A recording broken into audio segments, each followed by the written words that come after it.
વસ્તુ એ છે કે અમે લોકોએ આપની પાસે માહિતી છે।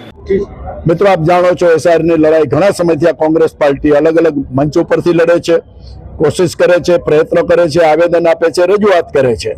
આજે અમે પ્રૂફ અને પુરાવા સહિત 5 એવી વ્યક્તિ કે જેને નોટરી કરીને સોગંદનામું કર્યું છે કે અમે આવી કોઈ અરજી કરી નથી।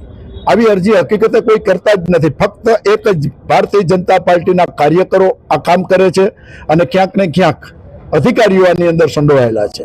હું એ ન્યુટ્રલ BLO ને સેલ્યુટ કરું છું કે જેને નોકરી કરતા કરતા ક્યાંક એટેક આવી ગયો, ક્યાંક નોકરી મૂકી દીધી, ક્યાંક જાન ગુમાવ્યો અને છતાં એને સાચી કામગીરી કરી અને સરકારને રિપોર્ટ આપ્યો।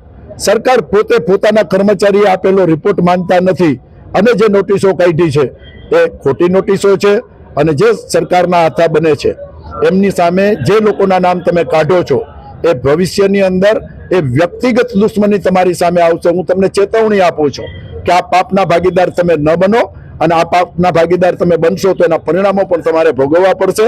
મહેરબાની કરીને તમને સરકાર ગમતી હોય, ભાજપ ગમતી હોય, નોકરીમાંથી રાજીનામા દઈ અને ભાજપના કાર્યકર બની જાઓ। ઘણા બની ગયા છે, ઘણા અધિકારીઓ, કલેક્ટરો, DSP એ ભાજપમાં જોડાઈ ગયા છે। ભાજપ ટિકિટ આપે, ચૂંટાય ન ચૂંટાય, દેશની સેવા કરવાનો એટલો જ શોખ હોય તો નોકરી તો છોડી દો। અત્યારે તો તમે નોકરી કરો છો એ અમારા પરસેવાના પૈસે તમને પગાર મળે છે।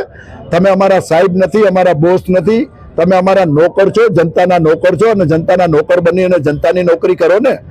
જનતાની નોકરી ન કરી શકો તો રાજીનામા આપી અને તમને જે પાર્ટી ગમતી હોય પાર્ટીમાં ચાલ્યા જાવ ને।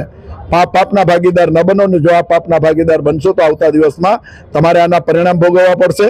અમે કોર્ટની રાહે અહીંથી શરૂ કરીને સુપ્રીમ કોર્ટ સુધી તમારી સામે FIR પણ કરશું અને ભવિષ્યની અંદર ઘણા અધિકારીઓ આજે જેલમાં સરે છે, એ સડવાનો વારો તમારો ના આવે જોઈ લેજો।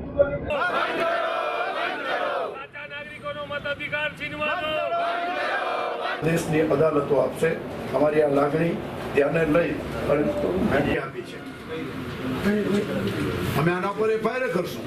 અમે અમારી રીતે કાનૂની જેટલા લોકો અમને મળે છે કરશું, પણ આપ લોકો તો અમને આપો કે 7 નંબરના